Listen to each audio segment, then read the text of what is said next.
A fake HOA sent a bulldozer to crush a disabled veteran's truck. They thought he was an easy target. They didn't know they had just declared war on a man who hunted terrorists for a living. The morning sun brought a fragile peace to Ty's quiet cul-de-sac. He sat on his porch, a chipped ceramic mug of black coffee warming his hands, and watched the world wake up. At 51, Ty was a man living in the aftermath. The aftermath of 22 years in the army, of 10 deployments to places he'd rather forget, of 2 Purple Hearts, and of a spinal fracture from a hard landing in the Hindu Kush that still ached with the promise of rain. This small, modest house, his little garden, and the battered but beloved Dodge Ram parked at the curb, this was his peace treaty with a life that had been anything but peaceful. He was a retired Army Criminal Investigation Division, or CID, special agent. His job had been to find the truth in the middle of chaos, to investigate the worst things people could do to each other. Now, all he wanted was quiet. The notices started as a joke. A single sheet of cheap paper tucked under his windshield wiper, the ink slightly smeared. Non-compliant vehicle, it read in blocky, aggressive letters. Subject to enforcement. It was stamped with a generic-looking seal, Neighborhood Compliance Task Force. No letterhead, no city ordinance number. He'd chuckled, tossed it, and forgotten about it. But then there were 3 more taped to his driver's side window. The next day, one was nailed, literally, with a rusty nail, to the oak tree on his front lawn. The threats became more specific: remove unauthorized vehicle within 48 hours or risk asset seizure. He ran a quick check on the city's website. No such department. He called the number on the notice. A clipped, officious voice answered. "This is the HOA Enforcement Division." "I wasn't aware we had an HOA," Ty said, his voice flat. A pause. The line went dead. He walked next door to his neighbor, Gwen, a kind woman who had lived on the street for 20 years. "Gwen," he asked, "since when do we have a homeowners association?" She wrung her hands, refusing to meet his eye. "We didn't, Ty. Not officially. Some new people moved in a few months ago, started this task force. They sent letters. People are scared. They're paying fines." She looked at his truck. "I'm staying out of it, but you should probably move the Ram."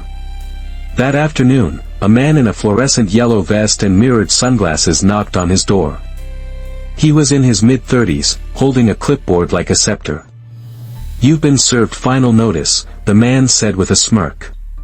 "Final notice for what?" Ty asked, crossing his arms. "Vehicle abandonment, code non-compliance, and obstruction of visual line of sight." Ty almost laughed. "You're quoting gibberish. This is a public street, and you have no legal authority here." The man, who introduced himself as Mr. Harrison, didn't flinch. "Our community bylaws say otherwise. You have until Friday to comply." He tapped his clipboard and walked away. Ty didn't move the truck. He had spent his life standing up to bullies with real power. He wasn't about to bend to one with a clipboard and a fake title. Friday came with a perfect spring morning. Birds sang. The scent of jasmine was on the breeze. And then, a new sound intruded. A low, guttural growl of a diesel engine, getting louder, closer. Ty stepped onto his porch and froze. A yellow bulldozer, its massive blade gleaming in the sun, was rolling down his street. It bore no company logo, no city insignia. It was a blank, steel behemoth. And it was heading straight for his Ram. Ty sprinted from his porch, his bad back screaming in protest. "Hey! Hey! That's my truck! What the hell do you think you're doing?"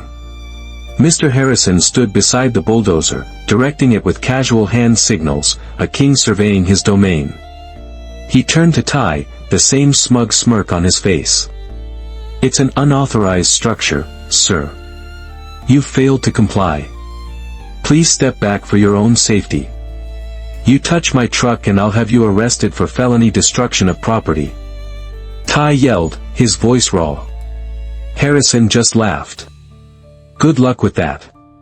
He gave the driver a final nod. Ty could only watch in stunned horror. The world seemed to slow down. With a sickening, metallic scream, the bulldozer's blade drove into the side of the Dodge Ram. The sound was a physical violation, metal shrieking, tires popping like gunshots, glass shattering across the pavement in a glittering, violent spray. The truck, his sturdy, dependable truck that had carried him through so many quiet homecomings, lifted and twisted sideways as if it were a child's toy. Neighbors poured out of their houses, screaming. Phones were raised, recording the surreal act of destruction. A rage Ty hadn't felt since his days in Fallujah, a cold, precise fury, washed over him. He started towards the bulldozer, his fists clenched, every instinct in his body screaming to neutralize the threat. The bulldozer's engine sputtered and died.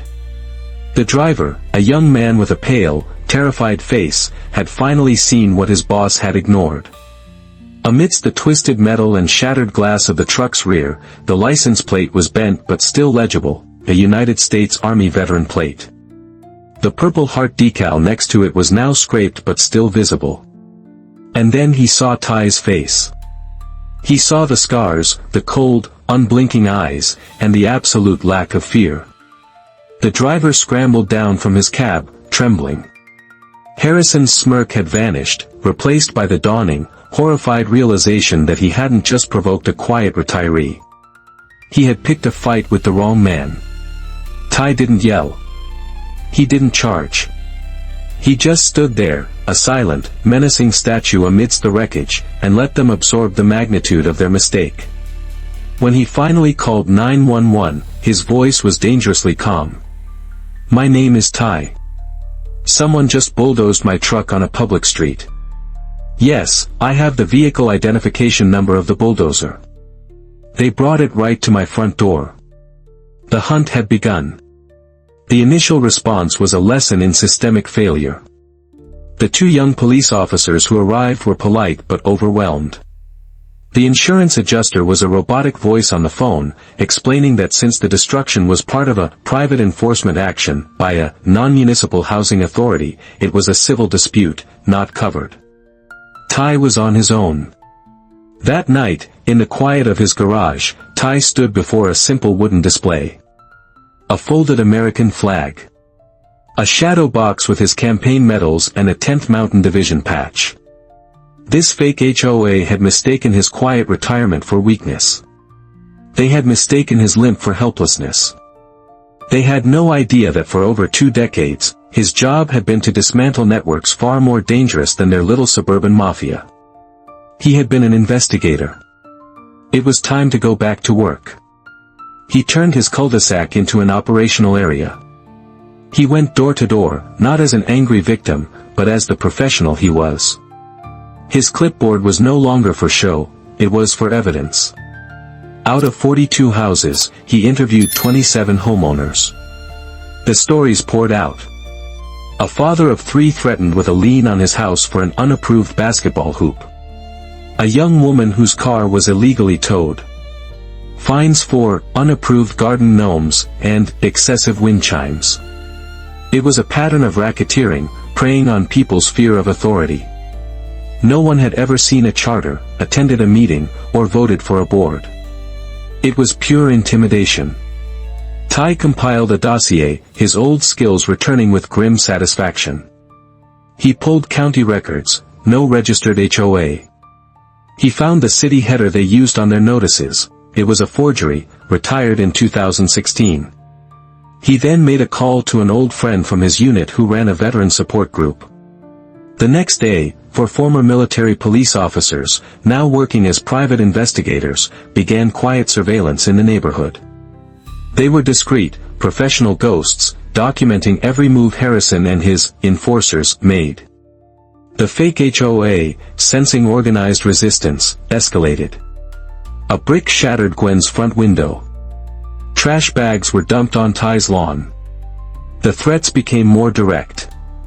Then came the final, unbelievable escalation. A man in a gray shirt, pretending to be a city inspector, came to Ty's door with a clipboard. "Mr. Ty," he asked nervously. "I'm here for a site inspection. A demolition permit was filed last week." Ty's blood ran cold. "Demolition of what?" The man checked his papers. "Your house, sir." The demolition permit was the final line. It was a declaration of war.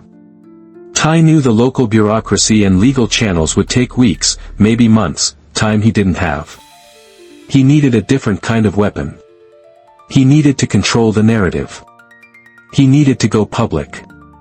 The next morning, he walked into the downtown offices of Channel 8 News, the most watched local station in the county. He didn't ask for an interview.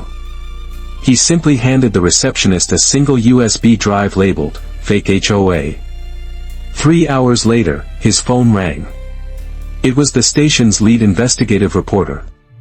"Mr. Ty," she said, her voice a mixture of excitement and disbelief. "This can't possibly be real." "It's worse than real," Ty replied calmly. "It's organized." The expose aired 2 days later. The 3-minute segment was a bombshell. It opened with the cell phone footage of the bulldozer crushing his truck. It featured a tearful interview with Gwen in front of her broken window. It showed a montage of the forged violation notices. And it ended with Ty, standing in his garage, his face calm but his eyes like steel, pointing to the fake demolition notice still taped to his house. The public response was a volcanic eruption of outrage. The story was picked up by national news outlets. Veterans groups across the country shared the clip, demanding action. A fundraiser for Gwen's window hit $10,000 in a single night. That a suburban HOA that wasn't became a symbol of corporate bullying and fraud. The official cavalry, spurred by the wave of public fury, finally arrived. Assistant District Attorney Perez called Ty personally. "I saw the report," she said, her voice grim. "We'd like to meet. Today." Ty walked into her office and laid his dossier on the table. It was 48 pages of meticulous evidence, witness statements, photographs, video files, and a complete breakdown of the forged documents. He had done their job for them. One of the investigators looking through the file whistled low. "This isn't just fraud," he muttered. "This is racketeering. RICO-level stuff." The system was finally moving, a great, ponderous machine grinding towards justice, all because one quiet man had refused to be a victim. The final act took place not on the street, but in the quiet, wood-paneled halls of the federal courthouse. The morning of the hearing, Ty put on his best jacket and drove downtown. He wasn't a plaintiff anymore, he was a star witness. The men from the fake HOA weren't there. Their lawyer sat alone, looking pale. Just as the judge was about to issue a ruling by default, a tall man in a dark, conservative suit entered the courtroom. "Your Honor," he said, his voice calm and authoritative. "Agent Dalton, United States Attorney's Office. May I approach?" The judge nodded. Dalton opened a leather folder. Inside were 6 sealed documents. On behalf of the federal government, Agent Dalton announced to the silent courtroom, "We are filing charges against Mr. Harrison and his associates for conspiracy to commit wire fraud, mail fraud, and impersonation of a municipal authority under Title 18 of the U.S. Code." A quiet gasp went through the room. Ty looked over at Gwen. She was wiping a tear from her cheek. Justice hadn't just arrived. It had arrived with federal badges and the full weight of the U.S. government. The fake HOA crumbled. The bulldozer operator turned himself in. The enforcers testified in exchange for lesser charges. And Mr. Harrison, the man with the clipboard and the smirk, was arrested by U.S. Marshals while trying to board a flight to a country with no extradition treaty. 2 weeks later, a check arrived in Ty's mail. It was from a court-ordered restitution fund, for the full value of his truck, plus damages. He didn't cash it right away. He simply placed it on the workbench in his garage, next to the shadow box and the folded flag. It was a reminder. A reminder that sometimes, the war doesn't end when you come home, Sometimes, the battle follows you right to your front door. And sometimes, the enemies aren't wearing foreign uniforms, but polo shirts and a smug sense of entitlement. What does it mean to defend your home and your community? Is it a soldier's duty, or every citizen's responsibility? Share your thoughts in the comments below. And if this story inspired you, please like, share, and subscribe.